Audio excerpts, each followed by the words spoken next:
I'm Dan Allen, and I celebrate the thrill of the outdoors.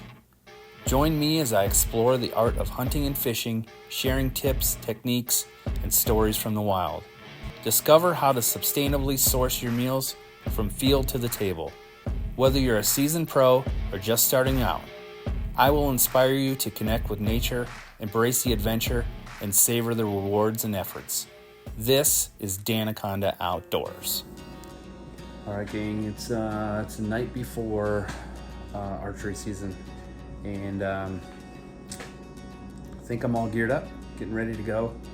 Gonna have some dinner, go to bed, and we're gonna get this party started tomorrow, and hopefully we can get into a doe tomorrow. That's kind of my target. So if definitely saw some action in the area I'm going to be hunting. So we're kind of focused on a doe. If a decent sized buck comes in, we might consider that. But I have a total of 6 doe tags to fill this year, but only 3 of them are in this hunt zone that I'll be working here. So we're going to kind of focus on that, just to kind of pack the freezers. I'm heading out to Colorado here in a couple weeks for an elk hunt, so try to hopefully bring some deer meat out to camp out there. So all right, let's get this going. Good night for now, and I'll see you in the morning. All right, I'm here. It's opening day, and got in about an hour before sunrise, so pretty good. And it's been pretty quiet so far. It's about 6:45. Official sunset or sunrise right now. And there was a lot of people. I'm on private land. There's a lot of people signed in, so I was kind of limited where I could kind of sit.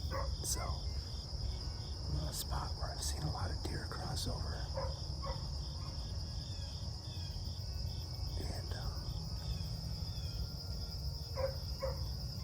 just kind of on this little point here, the edge of the cornfield. So I got a few shooting lanes, and I'm gonna sit here for a few hours and just see if anything kind of pokes through here.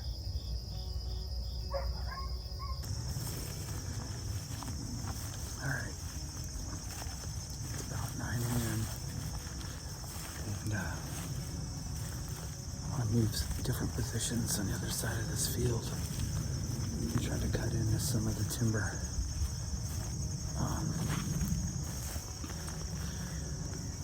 Pretty sure, I'm not positive, but there might be another hunter in there, so I'm trying to go way around him and try to find a spot that I might be able to get some deer that are crossing through. There's a park that this property backs up to, and I've seen a lot of deer through there, so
see if I could move a few yards so I could get a little better view.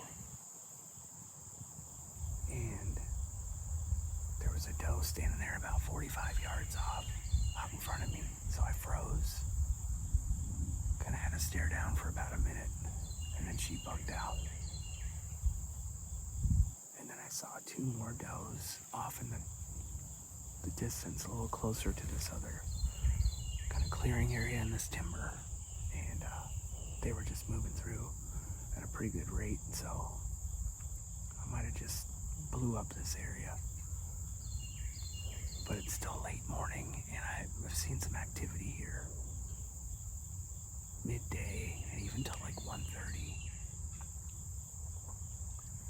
So I've seen a buck and about 7 does when I was scouting out here.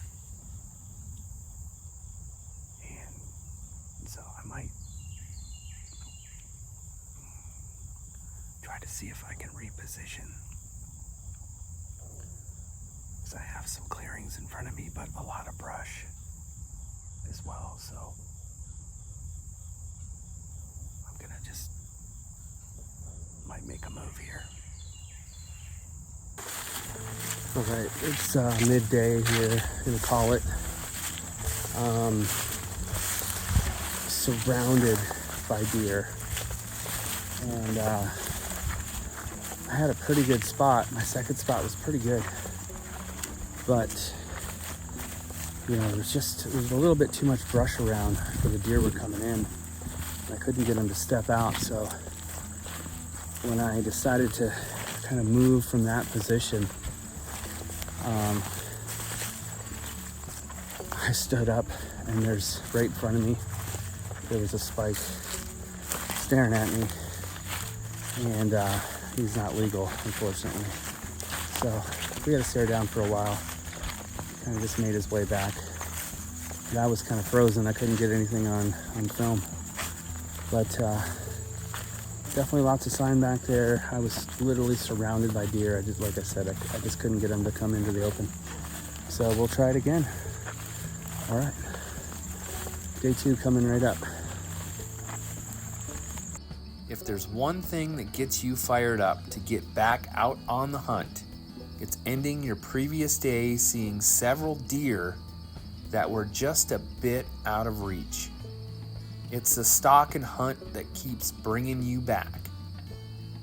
Knowing that my previous day on the farm, there were several hunters in position before me, I knew that I needed to be the early bird on this day to stand even a chance at getting my deer. I was able to get into the spot I originally wanted to get into on opening day. There was just 2 other hunters on the property that I knew about, and I made sure to get in earlier than them. Sure enough, my efforts were about to pay off.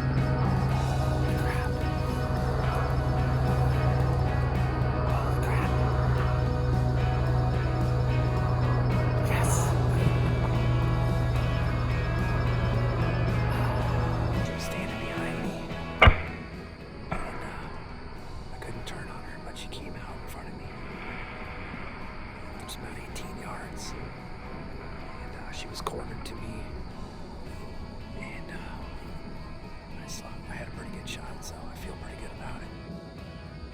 I'll have to look at the film. I'm not sure if I got it on or not. She, literally was standing right behind me. And, I'm so excited, yes. All right. We're gonna give it about an hour. Let's see. Waiting after you take your shot, especially with a bow or crossbow, can make the difference between finding your deer or finding nothing. You got to give the animal time to be laid to rest. The last thing you want to do is bump the deer and push it further and further away and not die in a humane manner. All right. Got some blood here. Good sign.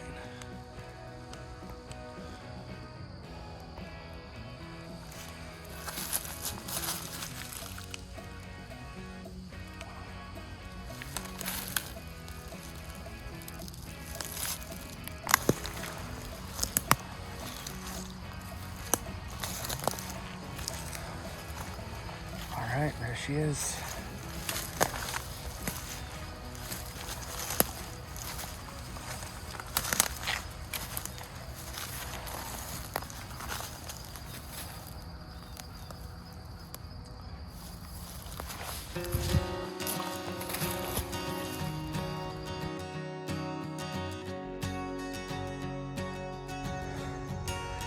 All right, guys, I got her loaded in my car, my Jeep back here.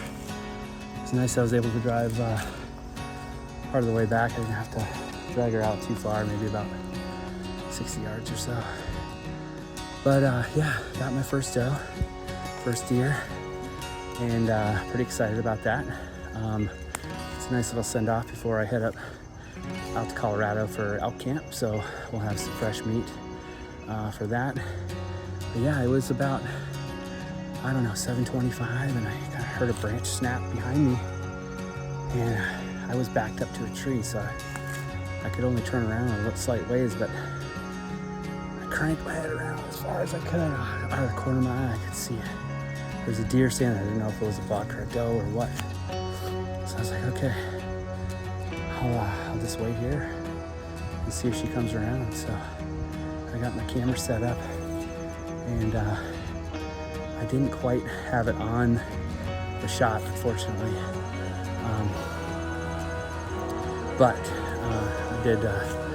She finally did come around to my left side, and she was kind of quartered to me, and I got a shot just a little higher than I wanted, but she only went about 30-40 yards, and it was a lung shot. So pretty pumped about that. We got her all cleaned out. Now we'll get her back to the house, and we're gonna cook up some loins, boys. All right, stay tuned.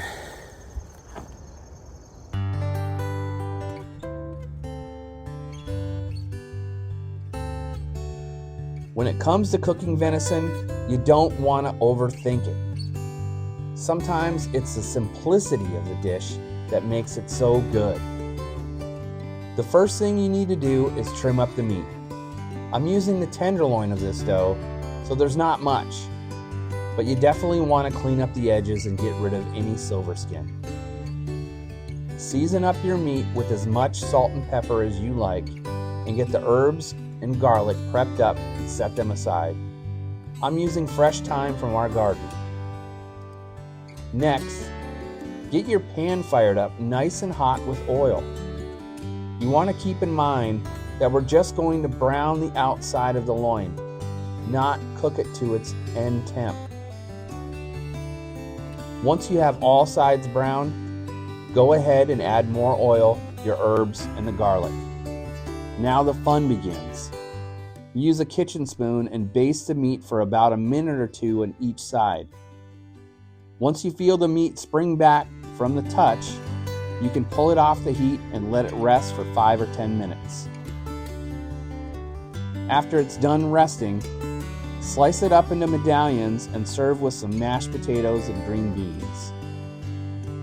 Wow, look how beautiful this came out. Now this is going to be some good eating.